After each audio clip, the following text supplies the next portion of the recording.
Hey guys, I am excited to talk to you about the next piece of the puzzle in your leadership, Diamond Leadership 1.0, which is personal development for you, personal development for your team, personal development for your business, personal development in general, and then also doing all the things and fitting all the things in. And I think like up until we get to this point in leadership, we only think we only think of what that translates like and what that looks like in our lives. It's really hard when we're trying to get to where we want to go to really understand and put the energy into helping other people figure out how to make that work in their life too. So I want to talk a little bit about that today. So the first piece that I'm going to talk about is personal development.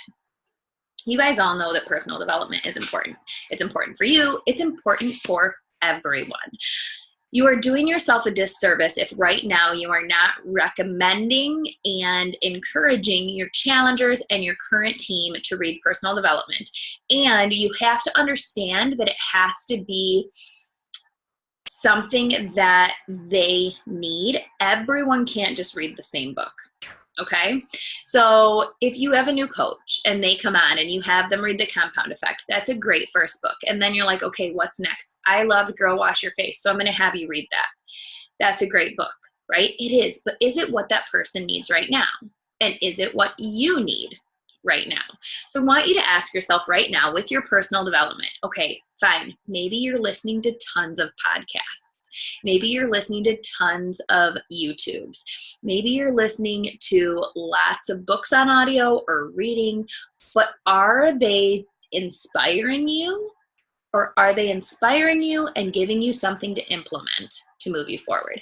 Because even if a book is great and even if it's inspiring, it has to do more than that when it's going to move your business forward. So there's personal development, which is working on yourself, and there's professional development, which is working on your business, right? So you will only grow as much as you grow yourself inside as well as a business owner, and this is a business.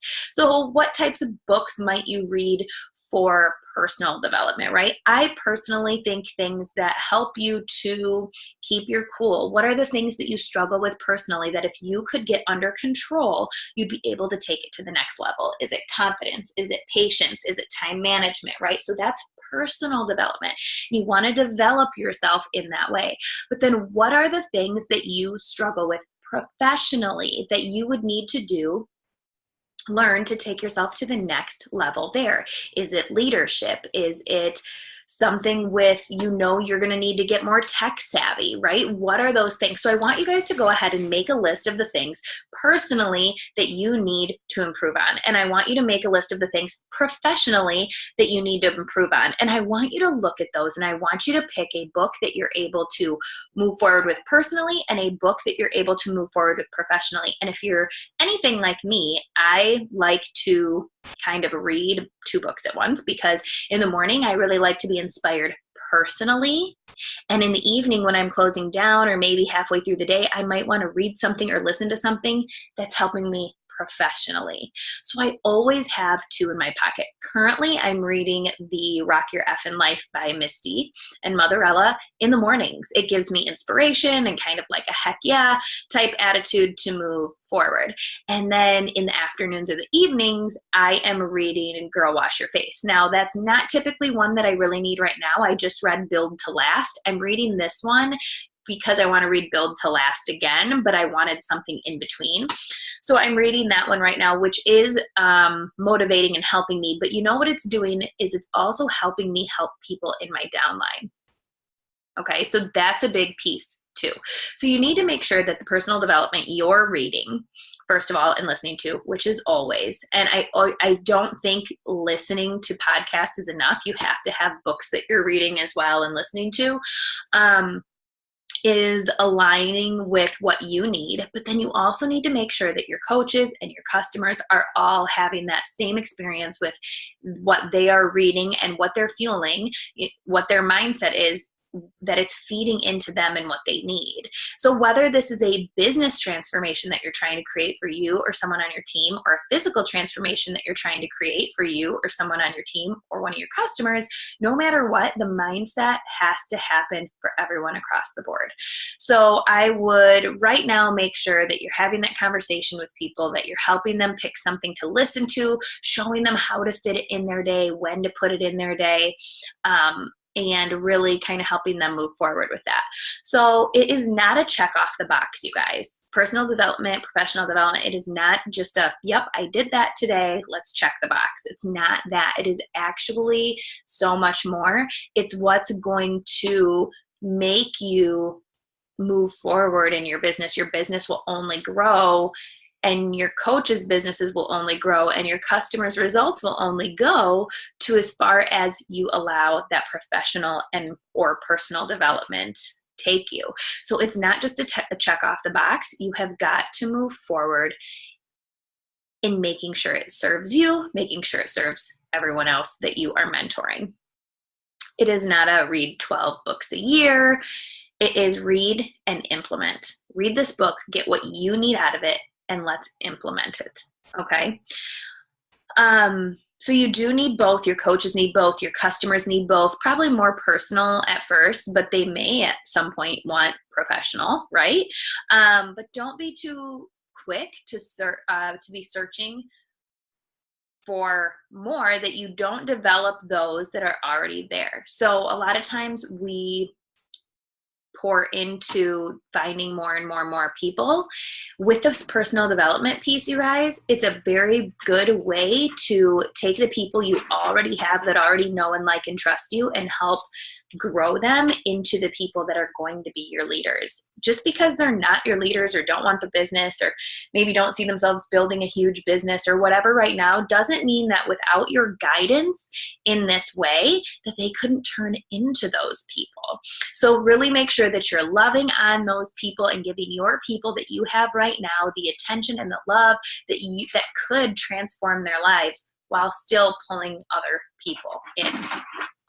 So help them find the one that's for them, help them find the time, whatever it is, 2 pages a day, 5 minutes a day, whatever you have to do, but help them figure out how they can fit it into their schedule. Ask what their schedule is, ask what's going on, and show them where they can fit it in and how. And then not only that, but if it doesn't work here, where's another part of the day that if it didn't fit there, could possibly fit here, right? So next, I want to talk about fitting in all the things. So it's important that we do all the things. However, a lot of us coaches do all the things in different ways. And so when I started this business, I was working full-time outside of the home, and I literally fit it in a little bit before I went to work, on my breaks, 5 minutes here, 10 minutes there, and in the evening occasionally if I didn't get everything done in the morning. And I worked off a checklist of what I needed to do, and I did those things, and I made sure that I did them at least 5 days out of the week.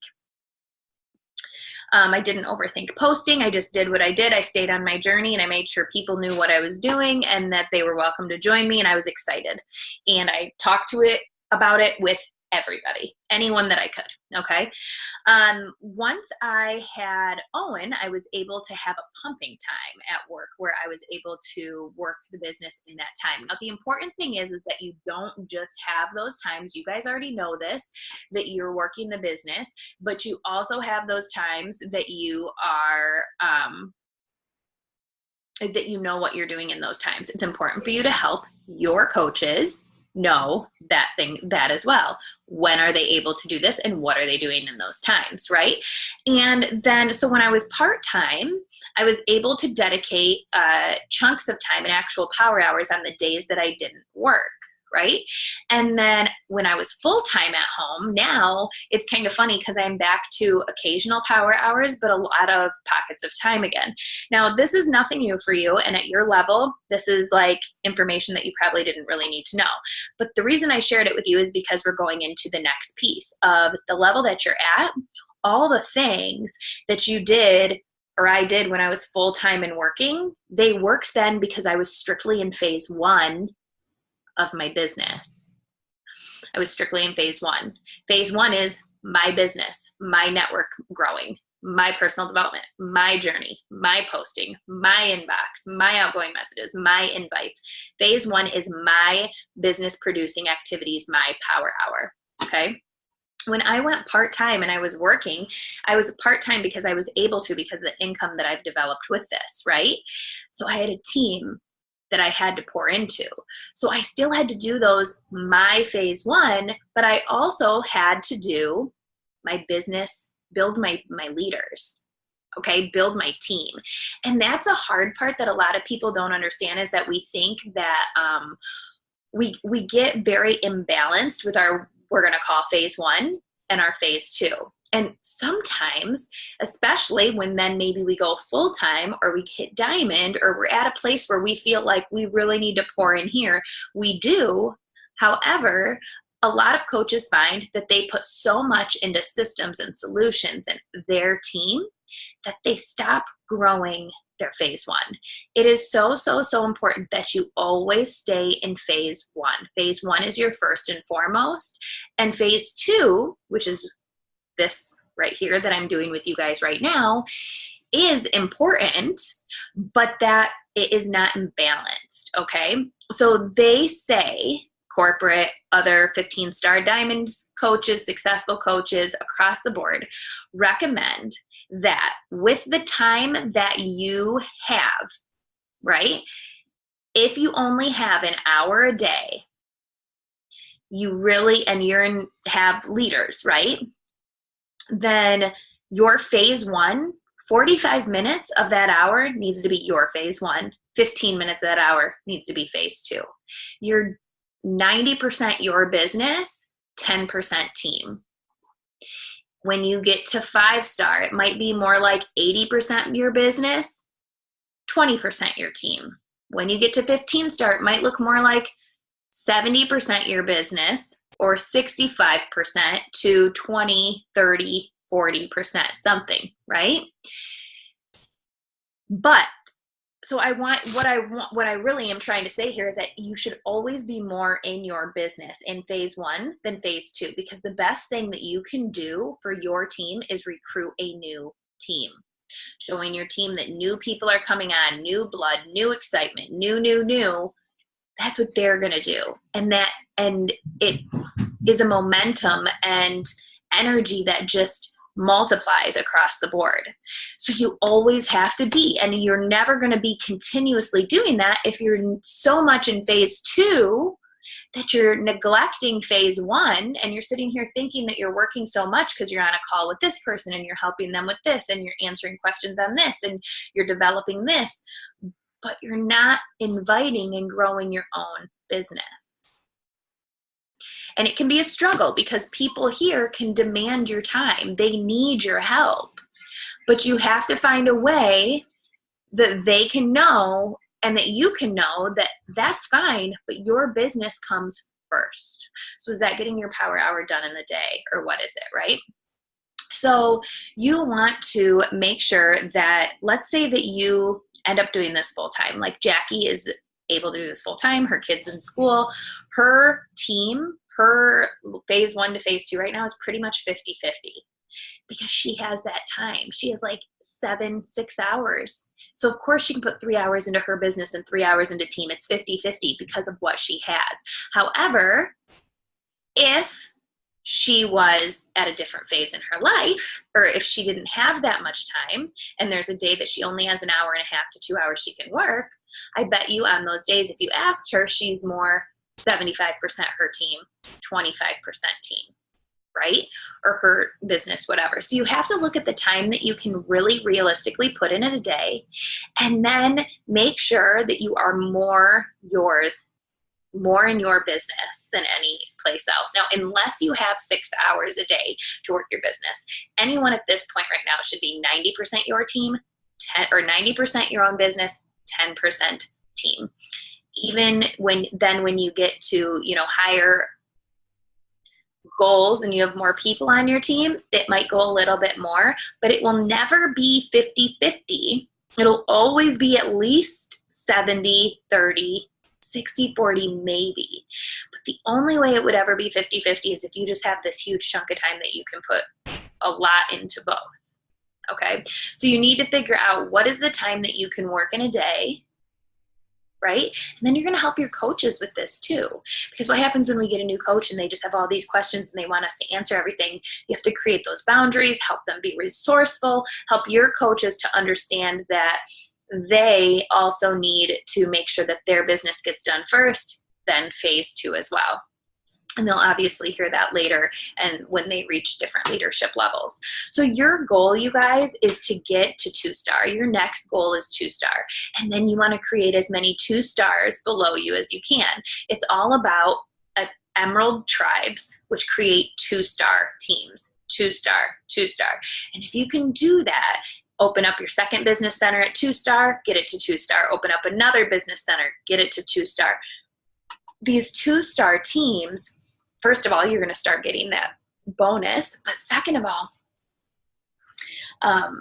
that's where you can really generate some amazing income and with balance. And when you can help other people hit diamond and then you can help them hit 2-star, now they have that balance of phase 1, phase 2, and kind of understanding of it all and can't, because they've done it, right? They hit diamond, they secured it, now they're 2-star, they know how to run this, and they can really run on their own, and you have those strong leaders. It takes about 5 of those leaders, just 5, to build a business like you, to create that 6-figure business. So make sure that you're really figuring out who those people are, sorting them, figuring out who they are, loving on your customers, loving on your coaches, making sure they're in the right personal development for them, you as well, recruiting a new team, making sure you're always more in phase 1 than phase 2 by a long shot, you guys, unless you're a 15-star or you have a chunk of time that's easy to split 50-50. And remember to just stay enthusiastic. Keep it simple. Right? So that is what I have for you guys today. Make sure that you have a way of tracking all of this, teach your customers and your coaches to track all of that as well. Be excited about what they're learning, implement, be in a phase of helping others implement what they learn, and excited and growth. We're in a business of self-growth. Help people grow and your business will grow. All right. Bye guys.